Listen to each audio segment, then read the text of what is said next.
Good morning, students. Students, in my previous video, we revised question number 11 to question number 15 of exercise 12A, and now we will discuss our next questions from 16 to 21. So students, let's come and we will discuss question number 17. Statement is, Sonia divided her money in the ratio of 5:2 between her son and daughter. Students, Sonia ने अपनी money को divide किया अपने सन और daughter में, और कितना कितना रेशो, कितना पार्ट दिया? 5:2. सन गोट ₹155. अगर दोनों का रेशो 5:2 है और उसके सन के पास 155 रुपीज गए, how much did daughter receive? तो उसकी डॉटर के पास कितने मनी गई थी? आपको ये फाइंड करना है कि उसकी डॉटर के पास कितनी मनी होगी. स्टूडेंट्स, दोनों की मनी का रेशो आपको गिवन है. अब ये सेकंड टाइप का क्वेश्चन है कि हमें रेशो गिवन है और हमें ये बताना है उसकी डॉटर के पास कितनी मनी गई. तो स्टूडेंट, जब रेशो गिवन होता है तो हम वहां क्या लेट करते हैं? Common ratio. कॉमन रेशो क्या लेट कर लेते हैं? एक्स. तो ये सन का पार्ट है 5 और ये डॉटर का पार्ट है 2. सो हम कंसीडर करेंगे सॉल्यूशन के अंदर लेट पार्ट ऑफ सन. सन का पार्ट कितना था? 5 रेशो में था ना, 5:2. तो सन का पार्ट हो जाएगा 5x और डॉटर का पार्ट हो जाएगा 2x. तो स्टूडेंट्स, कॉमन रेशो हमने लेट कर लिया x. अब हम अकॉर्डिंग टू क्वेश्चन देखते हैं क्या स्टेटमेंट गिवन है सेकेंड लाइन में. सन गॉट ₹155. उसके पास, उसके सन के पास, सन गॉट, सन के पास कितनी मनी है? 155 रुपीज. अब सन के लिए बोला है तो हम सन का ही डाटा उठाएंगे. तो सन का रेशो कितना था? सन का पार्ट कितना था? 5x. 5x is equals to 155. यहां से हम x की वैल्यू फाइंड करेंगे. 155 और 5 और x ये दोनों मल्टीप्लाई में, जब राइट साइड पे जाएगा डिवाइड में. सो स्टूडेंट्स, 5 1 जा 5, 5 3 जा 15 और 5 के टेबल पर 5 कब आता है? 1 पर. तो स्टूडेंट्स, x की वैल्यू कितनी आ गई? 31. जो हमने कॉमन रेशो x लेट किया था उस x की वैल्यू आ गई है 31. स्टूडेंट्स, सन के पास तो 155 रुपीज है. हमें मनी कितनी किसके पास निकालनी है? डॉटर के पास. सो डॉटर का पार्ट कितना था? 2x. So part of daughter, daughter के पास कितना पार्ट जाएगा हम वो फाइंड करेंगे स्टूडेंट्स. और डॉटर का पार्ट था 2x और x की वैल्यू अभी अभी हमने क्या फाइंड की है? 31. सो 2 मल्टीप्लाई बाय 31 और 31 2 जा कितना होता है student? 62 rupees. This is the answer. Students, अगर उस सोनिया ने अपने सन को 155 रुपीज दिया तो डॉटर के पास कितना पार्ट गया? 62 रुपीज. बिकॉज दोनों का रेशो क्या था? 5:2. Now students, we will discuss question number 19.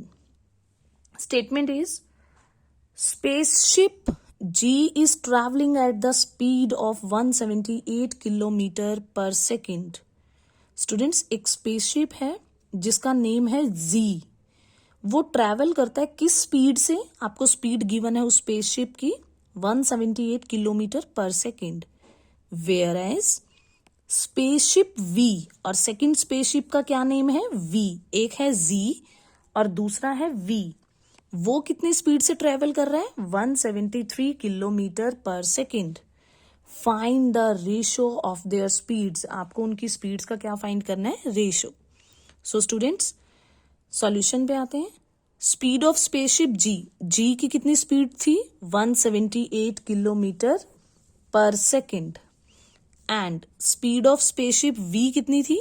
173 kilometre per second. तो स्टूडेंट्स, दोनों का रेशो फाइंड करना है. Z अपॉन में V, Z बाय V. तो Z की स्पीड कितनी है? 178 और V की कितनी है? 173. स्टूडेंट्स न्यूमरेटर और डिनोमिनेटर दोनों एक दूसरे से कट नहीं होते, किसी भी टेबल से डिविजिबल नहीं है सेम टेबल से, सो उनका रेशो कितना आ जाएगा 178 ratio 173. So students today our exercise 12A is complete and you have to revise all the questions. If any problem comes, you can call me at any time. Now students, we will discuss about exercise 12B. But students, in 12B there is a part of proportion, because I said to you that the chapter name is ratio and proportion. So students, 12A exercise हमारी ratio के ऊपर based थी और 12B हमारी किसके ऊपर based है, proportion. Now students, firstly we will understand proportion. If two ratios are equal, अगर दो रेशोज क्या हो जाएं, इक्वल. सपोज मैंने टू नंबर्स लिए A and B, A ratio B. Further two numbers लिए मैंने C and D, C ratio D. तो स्टूडेंट्स ये फर्स्ट रेशो है हमारा A रेशो B और ये सेकंड रेशो है C रेशो D. अगर ये दोनों रेशोज इक्वल हो जाएं तो हम ये कह देते हैं, we say that they are in proportion, कि ये फोर नंबर्स किसके अंदर है, प्रपोर्शन में. देन हम क्या बोलेंगे, A ratio B C ratio D, ये किस में आ गए, प्रपोर्शन में. और स्टूडेंट्स प्रपोर्शन का सिंबल होता है डबल कॉलन. जैसे रेशो को हम कॉलन से शो करते हैं, प्रपोर्शन का सिंबल होता है डबल कॉलन. तो स्टूडेंट्स प्रपोर्शन के लिए हमारे पास फोर नंबर्स का होना जरूरी है, A B C and D.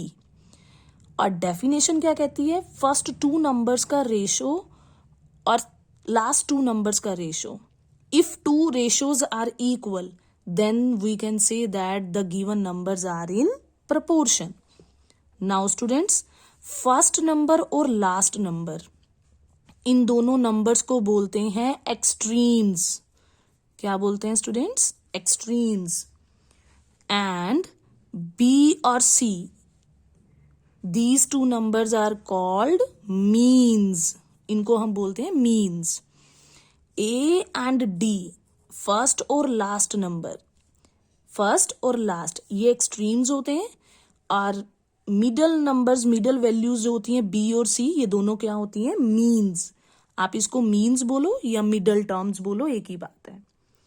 Now students, we will discuss our exercise 12B questions. So let's come on question number 1. Write the extremes in the following. आपको क्या फाइंड करना है स्टूडेंट्स, एक्सट्रीम्स. एक्सट्रीम कौन से नंबर होते हैं, first वाला और लास्ट वाला. तो स्टूडेंट्स यहाँ एक्सट्रीम नंबर कौन कौन है, 4 एंड 20. सेकेंड क्वेश्चन में 1 and 24. And in C part 25 and 36. Now come on question number 2. Right the means in the following. अब हमें क्या फाइंड करना है स्टूडेंट्स, मीन्स. और मीन्स कौन से नंबर होते हैं, सेकंड वाला और थर्ड वाला. सो A पार्ट में मीन नंबर कौन कौन है, 2 एंड 3. B पार्ट में 12 एंड 12. और C पार्ट में 150 and 100. So students, these are first two questions of exercise 12B. Now we will discuss question number 3, 4, 5 in my next video. So let's come in my next video. Thanks and have a nice day.